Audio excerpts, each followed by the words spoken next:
I'd like to preface my first question for you by telling you something that I love about the Harakiri record and the title track. Uh, I love how you take this sort of tragic experience of, the birds falling from the sky and the fish beaching themselves, something that, makes me depressed all the time when I see stuff like that. And you flipped it on its head and turned it into this sort of rebellious, triumphant, so, Harakiri, in protest of like environmental injustice, flipping it on its head to give these, victim animals a bit of power. So tell me, when it comes to your new EP, Elasticity, is there anything that you saw out there that you said, all right, I need to take this and flip it on its head for my new record? Well, Graham, first of all, you just sent chills down my spine as you said that, talked about the song Harakiri and how you perceived it, and thank you for saying that. That means a lot to me, brother. Now, there, all of the songs have things that I've seen that I'm trying to present, I guess. Elasticity is a little of a juggernaut. It's a little bit of a lyrical and musical gymnastics going on, and it's very kind of a stream of consciousness type of song as far as I'm concerned. But there are a lot of the songs have the issue of injustice that kind of has been, as an activist in my life, which is documented by the film Truth to Power, coming out Friday. It's that's always been the common denominator, and whether it's personal stories, I think they, even in personal stories and intimate stories, they kind of go in there, but definitely on the socio-political stuff. The song Electric Yerevan is also a good example of what you're saying. It's basically inspired by the events, the protests of Electric Yerevan in Yerevan, Armenia, the capital of Armenia, in 2015, 2016, when they had these protests to let the government know that they're unhappy with the hikes in electricity rates. It was a successful protest because the government was able to kind of hold back and tell the utility company that they can't make those hikes right now. And issue-based protests have always been successful because what the government has to give up is very little, rather than a complete revolution, which also happened in Armenia in 2018. That's right. Yeah. Sorry about this. The gardener's outside. Should I tell him to stop? Oh, no, it's okay. Don't even worry about it. Okay. We're all just doing our best here in quarantine, right? Exactly. Yeah. So in the last, 10 years or so, you've experimented with a lot of different styles of art, a lot of different mediums, classical, jazz, film scores, visual art, of course.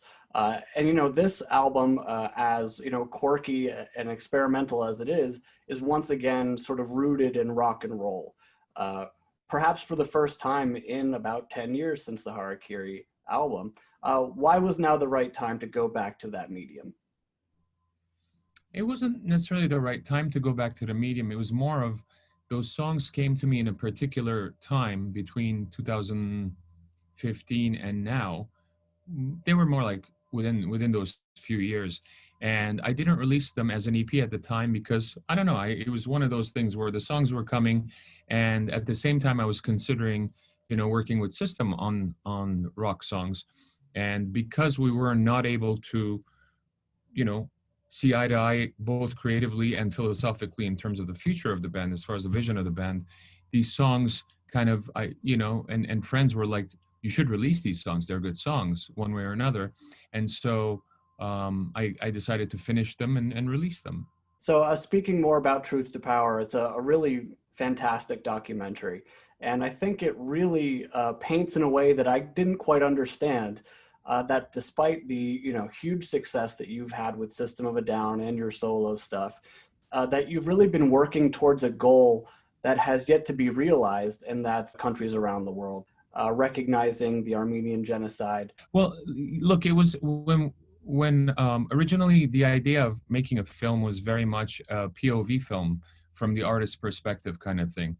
But there was, there wasn't the right depth to it. It was just a lot of interesting experiences, which I have tons and tons of footage of still. And I'll just be kind of releasing small fun bits over the years. But when Garin Hovhannisyan and I, who's the director and a good friend of mine, got together to talk about it, we were trying to figure out what's the real story here. What are we trying to say?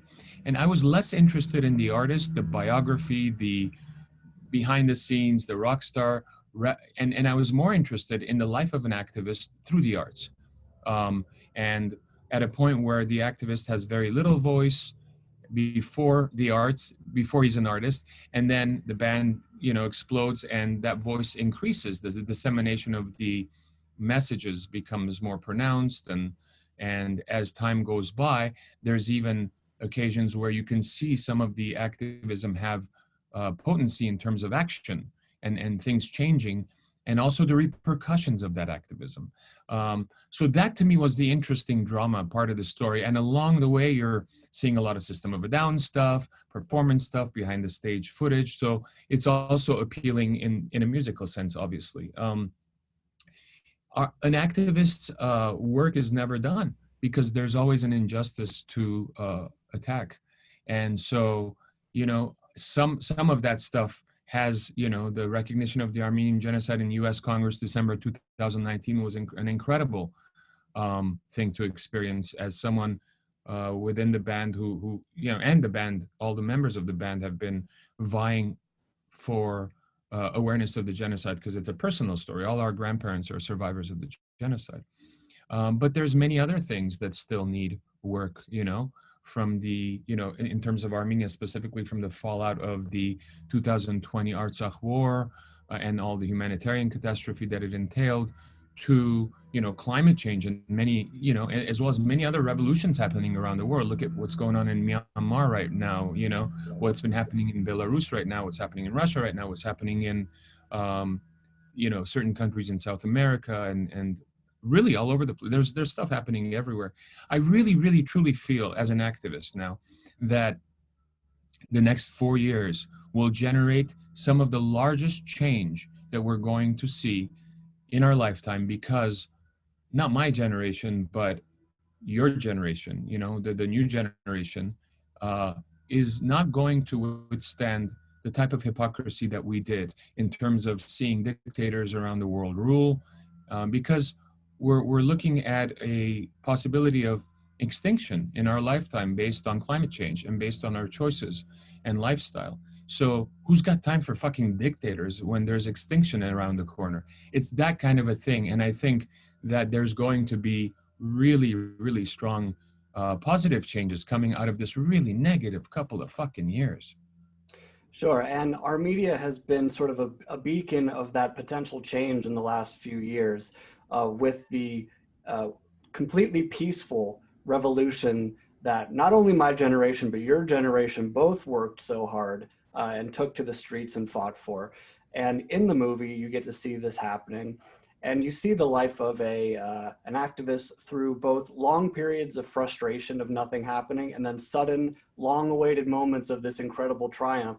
And of course, you visited Armenia as this was happening. You were beckoned back by the man who's now the prime minister. And it's an incredible scene to watch. So if you could tell me, how did that feel coming home, knowing that all these people were now more free and that they used your music as inspiration for freeing themselves? Wow, that's going to be hard. So going to Armenia at the tail end of the revolution and seeing the elation on people's eyes on the streets was something I've never experienced in my whole lifetime. I've seen happy people, I've seen partying people, I've seen excited people, Rock in Rio and people going crazy, right? But I had never seen elation. Elation is a different level of happiness that is almost, I relate it to emancipation. It takes something really great for you to have that kind of positivity. The 2018 Velvet Revolution in Armenia created that. It was a peaceful revolution and a perfect kind of blueprint of revolutions to come, because by accident they happened upon decentralized civil disobedience, which is basically going, instead of congregating in one place and getting arrested or having violence or whatever the case is, you actually break up all over the country and you block roads all over the country simultaneously in a way that the regime is absolutely on its knees. There's nothing they can do. And that was done successfully. And that technique can be used elsewhere in the world to actually create uh, positive revolutions, which it hasn't been used much. There's a film called "I Am Not Alone" that I executive produced and scored, that is coming out this year as well. It's an award-winning documentary about the Velvet Revolution and this type of change. So I'm looking forward to that being out as well. But it was a unique time, and coming to the present moment, it's really a shame because 2.5 years after the peaceful revolution, there was a very unpeaceful attack on Armenia and Artsakh by Azerbaijan and Turkey, along with Syrian mercenaries. We're in a period of grief. We've got thousands of young men that have perished under drones, modern drones by a NATO ally, Turkey, and those people who've been living on their ancestral homelands in Artsakh for 2,500 years are displaced. Some of them went back. A lot of them who have gone back are insecure because they no longer have their own country. They're surrounded by Azerbaijan, Turkey there. The Russian peacekeeping troops are basically in the middle of it all. They're not going to last forever. If they do, that's a whole different geopolitical thing to discuss. So it's a very unstable situation. There's still 40, 50,000 displaced people from Artsakh in Armenia. So, the work never ceases, Yeah. And so with your decades of not only musicianship and activism, and having seen some great success with the activism, especially in recent years, when it comes to maybe giving advice to other activists, what can you tell them about what works, how patience is really, the greatest virtue of activism, just constantly grinding, eroding that stone away? What can you tell those people to get them through the years and years of no progress when it does happen? It's really, an activist rarely sees the fruit of their labor. They do things because they believe that's the right thing to do, and that's the important thing to always hang on to, because how you live your life, irrespective of how the world is going, is very important nonetheless. It might seem minuscule and very small, but it really is the most important thing, and eventually results, if enough people obviously congregate around a particular cause of justice, there will be action, there will be change. And sometimes it takes a year, sometimes it takes decades, sometimes it'll take many lifetimes. And it doesn't matter. If you're on the right path, keep on that right path irrespective. Of course, Truth to Power is about the pursuit of truth as well. And then, it looks back into a time and system of a Down's history where shortly after 9/11, you were being criticized for an essay that you wrote, not because of the contents of the essay so much, but of the time it was released. And I think that's an interesting conversation that's been happening more and more as social media takes hold and whatnot, that, truth is being sort of bashed upon the head a little bit, because now it's, what's truthful, when can you say it, how can you say it, what medium is the right way to say it. What is your opinion about how to pursue truth today? That's a very good question. Part of the confusion over the word truth is the creation of social media and the creation of, mass amounts of disinformation and misinformation utilizing social media. Verified news sources don't always get it right, but at least they check their sources. And usually there's a few that have to check with each other. In other words, if you read a few sources and they both say the same thing, it's usually true, compared to 90% of shit floating all over the internet and Facebook and people claiming this and sending videos and all of that. I focus on verified sources as far as the truth. And my opinion is based on verified facts, something that is now not prevalent. You know, it's kind of that's getting lost. So I think if you want to stick to the truth, your facts have to be facts to start with, so that your opinion of the truth and your, you know, quest to find that truth is a just one and not misled. So I'll start with that.